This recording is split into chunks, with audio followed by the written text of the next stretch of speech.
very good morning everyone.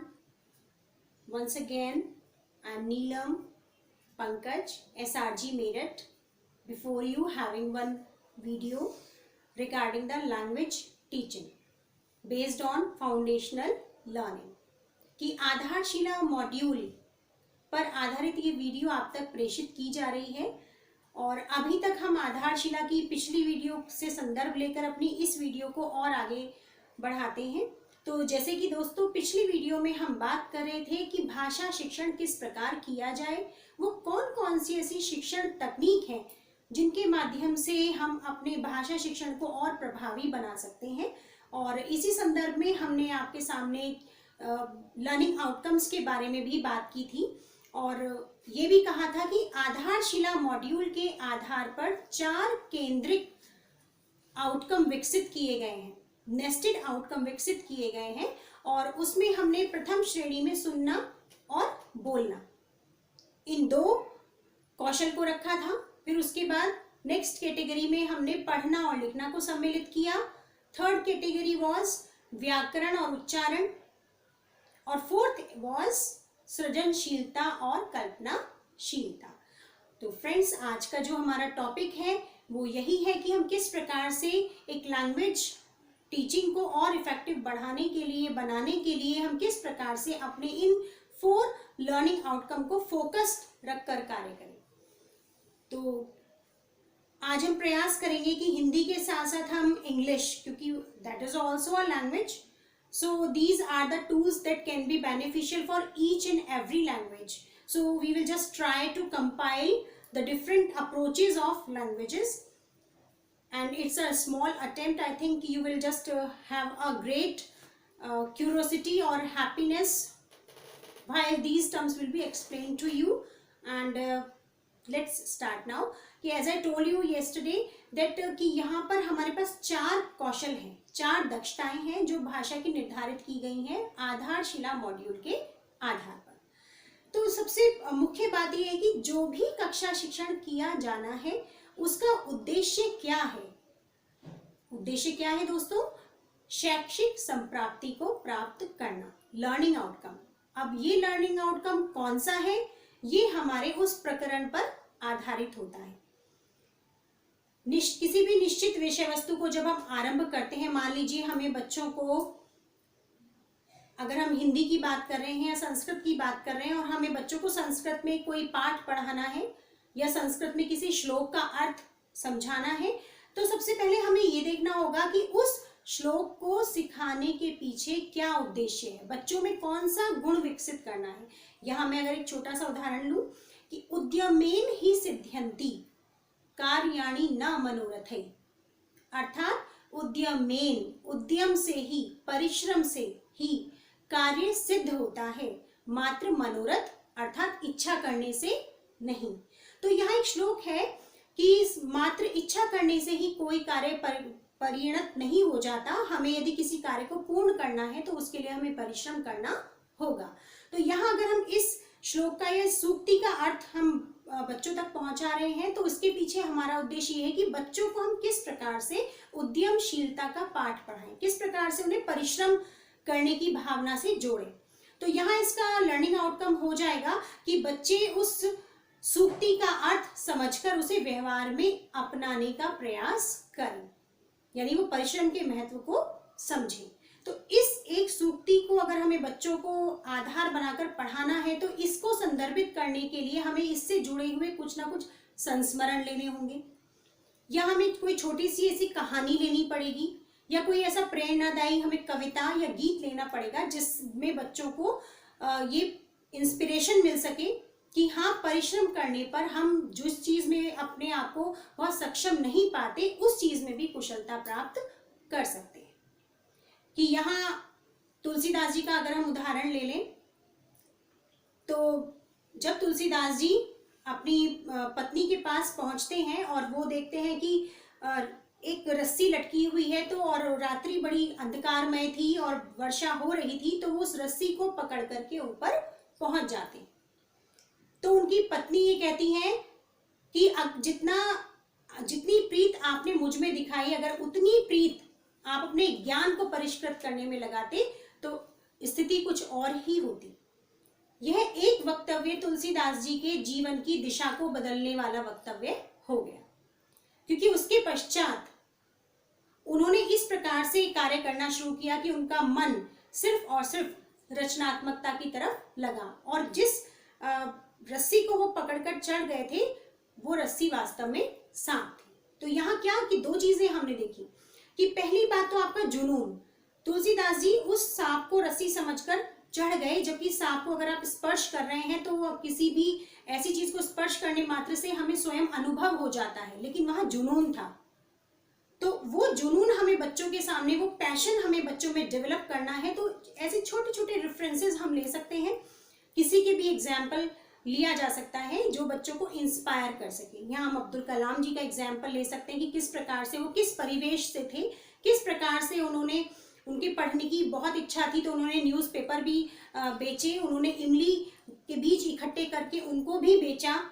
साथ ही साथ उन्होंने अपनी बहन से ये प्रॉमिस किया कि मैं आपका नाम रोशन करके दिखाऊंगा अगर मुझे कोई अवसर मिले तो। और जब एक अवसर उनको मिला तो पूरे 36 आवर्स उन्होंने अपने आप को प्रूव करने के लिए उस जो भी उनको प्रोजेक्ट वर्क दिया गया था उस एक्सपेरिमेंट को करने के लिए उन्होंने लगाया, और at last he was the only one person who got the scholarship for that. तो ऐसे छोटे छोटे एग्जाम्पल लिए हमने, उद्यमेन ही सिद्ध्यंति कार्याणि न मनोरथ ही, या फिर हमने अब्दुल कलाम जी का। तो इसके पीछे हमारा लर्निंग आउटकम था कि हमें बच्चों को किस प्रकार से परिश्रम की धुरी तक लेकर जाना है, अपने जीवन को बहुत सुखद और संतुष्टि के स्तर तक पहुंचाने के लिए।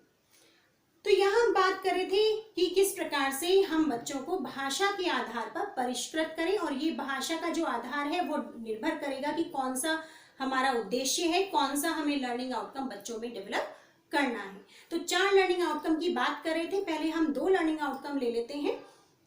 उसमें से है सुनना और बोलना। तो पहले बात करते हैं सुनने की।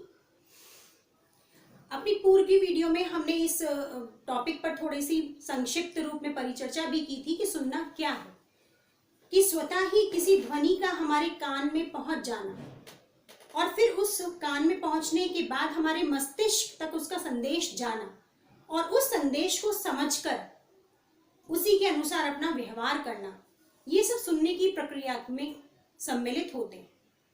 लेकिन अगर हम इसको शिक्षा के क्षेत्र में देखें तो मात्र उस ध्वनि का कान में पड़ जाना ही सुनना नहीं है, अपितु बहुत ध्यान पूर्वक सुनना, और जो वक्तव्य, जो वाक्य कहा जा रहा है उस वाक्य के क्या प्रभाव पड़ेंगे और हमें किस प्रकार उसे आत्मसात करना है, इसका विश्लेषण करना, इसको हम बोलते हैं एक्टिव लिसनिंग, यानी सक्रिय श्रवण कुशलता। तो यहाँ ये कहा जा सकता है कि अगर हमने अपनी एक्टिव लिसनिंग डेवलप कर ली तो जाहिर सी बात है हम बहुत ही इफेक्टिव स्पीकिंग भी कर सकते हैं। अब सुनने के लिए हमारे सामने 2 बहुत ही मुख्य बिंदु हैं जिस पर हमें काम करने की आवश्यकता है। पहली बात कि जब सामने वाला व्यक्ति हमसे कुछ संवाद स्थापित करने का प्रयास कर रहा है तो we must always focused towards him, we must always try to bring up concentration. हमें अपनी कॉन्सेंट्रेशन को बहुत अच्छा, बहुत स्ट्रॉन्ग करना होगा, तभी हम उसके बातों को ध्यानपूर्वक सुन पाएंगे। अब यहाँ ये बात है कि एकाग्रता हमारी कब डेवलप होगी। एकाग्रता पूर्वक हम किसी की बात तब सुनेंगे जब सामने वाले वक्ता का जो वक्तव्य है बहुत ही प्रभावशीलता के साथ हमारे समक्ष रखा जाए। तो इस प्रकार से हमने देखा कि जो सक्रिय श्रवण कौशल है उसके 2 मुख्य बिंदु हैं कि प्रभावशालिता पूर्ण वक्तव्य, कि प्रभावशाली वक्तव्य हो और एकाग्रता का जो स्तर है वो बहुत उच्च कोटि का हो। अब बात आ जाती है कि एकाग्रता, ध्यान से सुनना किस प्रकार संभव हो सकता है। तो ध्यान से सुनना हमारे मन की अवस्था पर भी बहुत निर्भर करता है। साइकोलॉजी में हम बहुत सारे टर्म्स पर चर्चा करते हैं कि यद्यपि हम कक्षा में बैठे हैं या किसी ऐसे पब्लिक प्लेस पर बैठे हैं और आसपास बहुत सारे डिस्ट्रैक्शन हो रहे हैं, बहुत सारे कार्य हैं, इधर किसी प्रकार के गाने की ध्वनि है, उधर नृत्य की ध्वनि है, दूसरी तरफ एडवर्टाइजमेंट है, तीसरी तरफ लोग परिचर्चा करें, तो इतनी सारी चीजों के बीच में रहकर भी अगर हमारे मन के मुताबिक कोई ध्वनि पड़ जाती है या किसी का कोई डायलॉग हमें सुनने को मिल जाता है और वो हम सुनना चाहते हैं तो वो हम सुन ही लेते हैं। तो यही क्या है, एकाग्रता है, कि हमारे मन की स्थिति हमारे एकाग्रता के स्तर को निर्धारित करती है। अब बात आती है प्रभावशीलता की, कि किस प्रकार से हम प्रभावशाली रूप से किसी वक्तव्य को दूसरे तक संप्रेषित कर सकते हैं। तो प्रभावशालिता के लिए यहाँ कहा जाएगा, इफेक्टिवनेस से तात्पर्य ये है कि आप किसी भी वाक्य या किसी भी शब्द को बोलने से पहले कुछ मुख्य टूल्स पर वर्क कर लें। जैसे हम इसमें कह सकते हैं कि सबसे पहले हमें अपना प्रोनाउंसिएशन देखना होगा कि जो शब्द हम बोलने जा रहे हैं उसका उच्चारण बिल्कुल सटीक हो। दूसरी बात, हमें सिलेबल, अगर हम किसी शब्द का उच्चारण नहीं कर पा रहे हैं तो हम उसको सिलेबल में बांट लें, यानी छोटे छोटे टुकड़ों में बांट लें, उसके बाद उस शब्द को उच्चारित करें। इसके पश्चात कहा जा सकता है कि जब हमने सिलेबल बांट लिया तो कुछ कई बार ऐसा होता है कि कुछ ऐसे फ्रेजेस आ जाते हैं, कुछ ऐसे वाक्यांश आ जाते हैं जिन पर हम बहुत स्पॉन्टेनियस त्वरित प्रतिक्रिया नहीं दे पाते। तो यहाँ है कि हमारे जो वक्तव्य है उसमें क्लैरिटी भी होनी चाहिए, स्पष्टता के साथ हम बोलें। दूसरी बात, हमारा जेस्चर बहुत उस चीज में एक बहुत महत्वपूर्ण भूमिका निभाता है कि जो भी हम कहना चाह रहे हैं वो हम अपने जो साइन पोस्टिंग है उस साइन पोस्टिंग का सहारा लेकर के हम उन चीजों को दूसरे तक पहुंचा पाए। अब साइन पोस्टिंग क्या है इसके बारे में हम अपनी नेक्स्ट वीडियो में पूरा विस्तार से बताएंगे आपको। और जब हमारे पास क्लैरिटी है और हमें जो भी हमें बोलना है उसका हमें पूरा ज्ञान है तो हमारे अंदर सेल्फ कॉन्फिडेंस बिल्डअप हो जाता है। और जब सेल्फ कॉन्फिडेंस होता है तो हमारे जेस्चर में भी चेंज आता है और धीरे धीरे हम अपने जो भी मनोभावों को दूसरों के सामने अभिव्यक्त करने में सक्षम हो जाते हैं। तो यहाँ पर हमें फोनेटिक्स पर भी बहुत काम करना होता है कि हमें किस लेटर को मिला करके, अगर दो अलग अलग लेटर को मिलाया जाए तो उनके मिलाने से किस प्रकार की साउंड क्रिएट होगी, किस प्रकार की ध्वनि आएगी। हम उन ध्वनि, समान ध्वनि वाले शब्दों को एक साथ कैटेगराइज करके किस प्रकार से प्रोनाउंस करेंगे, ये भी बहुत सोचने वाली चीज है।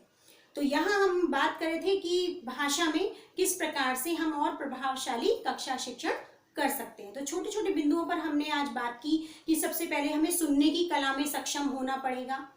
उस कला में सक्षम होने के लिए हमने कि एकाग्रता होनी चाहिए, साथ ही साथ हमारी सारी ज्ञानेंद्रियां बहुत सक्रिय होनी चाहिए। तीसरी बात, हमारे अंदर रुचि होनी चाहिए, जिज्ञासा होनी चाहिए उस बात को सुनने की। और ये सब चीजें निर्भर करती हैं कि आपके सामने जो वक्ता है वो किस प्रकार से अपने उस बिंदु को रख रहा है। तो और एक वक्ता प्रभावशाली किस प्रकार से हो सकता है, इसके लिए भी हमने कुछ बिंदुओं पर आज चर्चा की कि जैसे कि आपके वक्तव्य में क्लैरिटी होनी चाहिए, स्पष्टता के साथ आप अपनी बात को रखें। स्वाध्याय की आपके अंदर बहुत अधिक टेंडेंसी, बहुत प्रवृत्ति होनी चाहिए कि आप जितना ज्यादा पढ़ेंगे उतना आपकी वोकैबुलरी, शब्दकोश बढ़ेगा और आपके अनुभव बढ़ेंगे।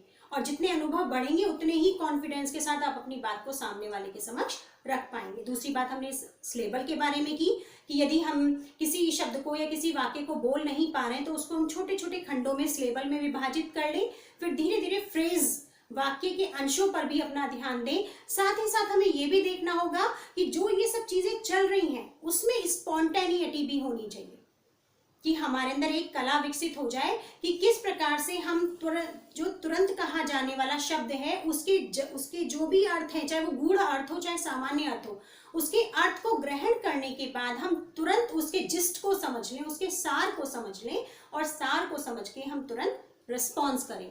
तो सुनने की प्रक्रिया में बहुत सारे चरण होते हैं जिनको हमें पूरा करना होता है, तभी वो लिसनिंग, एक्टिव लिसनिंग होती है। इसी प्रकार से स्पीकिंग की हमने बोलने के बारे में पढ़ा, इसी प्रकार से जो स्पीकिंग है उसके भी डिफरेंट लेवल्स हैं। If we just overcome all levels only then we can be an effective orator और अ स्पीकर। सो फ्रेंड्स, आज के लिए इतना ही, और इससे आगे जैसे हमने बात की कि हम अपने नेक्स्ट वीडियो में चर्चा करेंगे कुछ और नए बिंदुओं पर जो हमारे भाषा शिक्षण को परिष्कृत करने में हमारी सहायता करेंगे। तब तक के लिए धन्यवाद।